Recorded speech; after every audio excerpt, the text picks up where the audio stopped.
ये कहानी है सुमति की। हाय, मैं सुमति, 16 साल की लड़की। मेरे परिवार में माँ, पापा, भाई, भाभी हैं। पापा मजदूरी करते थे। एक दिन जब मैं स्कूल से घर पहुंची तो पंडित जी आए हुए थे। माँ और बाबूजी साथ में बैठे थे।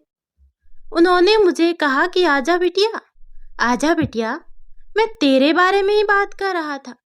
मुझे बहुत हैरानी हुई कि पंडित जी मेरे बारे में क्या बात कर रहे हैं। पंडित जी ने बताया कि मैं तुम्हारी शादी के लिए रिश्ता लाया हूँ। मैं चौंक गई। मैं कुछ कहती इससे पहले ही माँ ने बोला कि अंदर जाओ। मैं अपने गुस्से और दुख भरा घूंट पी गई। भाभी आई और बोली, क्या हुआ? शादी के नाम से इतना गुस्सा?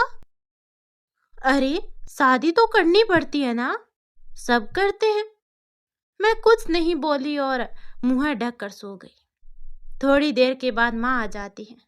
माँ को देखकर मुझे रोना आ गया। माँ, क्या तुम्हारे लिए मैं इतनी बोझ बन गई हूँ कि तुम मुझे इतना जल्दी भेज रही हो? अभी तो मैंने 10वीं की परीक्षा भी नहीं दी। माँ मुस्कुराते हुए बोली, तो मना किसने किया है मेरी लाडो? शादी हो जाने दो। गोना थोड़ी ना कर रहे हैं, गोना 2 साल बाद करेंगे। तब तक जी भर के पढ़ लेना। माँ, इतने कम समय में मेरी पढ़ाई पूरी नहीं होगी। मैं माँ के सामने बहुत गिड़गिड़ाई, लेकिन क्या फायदा? माँ ने मेरी एक नहीं सुनी। माँ ने बोला कि हमारा नाम तो तुम ससुराल में जाकर रोशन करना। अब आखिरी उम्मीद बची थी। पापा के पास गई और पापा को समझाने की कोशिश की, लेकिन पापा ने उल्टा मुझे ही समझा दिया। देख बेटा, लड़की का असली घर उसका ससुराल होता है। मैं अब दिन पे दिन बूढ़ा होता जा रहा हूँ। तेरा बड़ा भाई भी शहर में नौकरी करता है, इसलिए जितना जल्दी हो सके तुम्हारी शादी करना चाहता हूँ। बाबूजी की बात सुनकर मुझे समझ में नहीं आया कि अब मैं क्या करूं। मैं चुपचाप कमरे से बाहर आ गई। सभी से बात करके देख लिया था, पर कोई भी मेरी बात सुनने और समझने को तैयार नहीं था।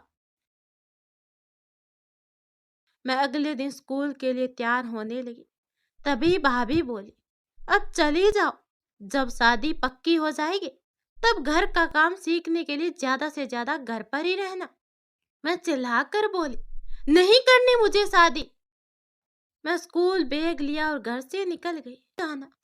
अगले दिन माँ ने बताया कि वो लड़का आने वाला है, तो तुम स्कूल मत जाना। मैंने माँ को समझाया कि माँ, मैं तब तक तो आ जाऊंगी। माँ ने कहा कि चलो ठीक है, तू चली जा। हम तीनों सहेलियां स्कूल जा रही थी। तभी एक कार बहुत तेज रफ्तार से आई और मुझे टक्कर मार दी। मैं वहीं पर बेहोश हो गई। वो कार वाला वहां से भाग गया। तभी वहां पर एक लड़का आया और उसने मुझे कार में लेटाया और हॉस्पिटल पहुंचा दिया।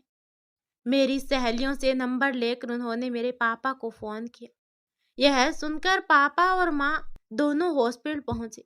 मुझे ज्यादा चोट तो नहीं आई थी, बस थोड़ा सर में लगी थी। 2 दिन हॉस्पिटल में रहने के बाद हम घर आ गए। उस दिन किसी कारण से लड़के वाले तो नहीं आए। ऐसे कुछ दिन और बीत जाते हैं। एक दिन मैं और माँ मंदिर गई। पंडित जी ने कुछ भजन गाने को कहा, तो मैं भजन गाने के लिए तैयार हो गई। उसी दिन वो लड़का भी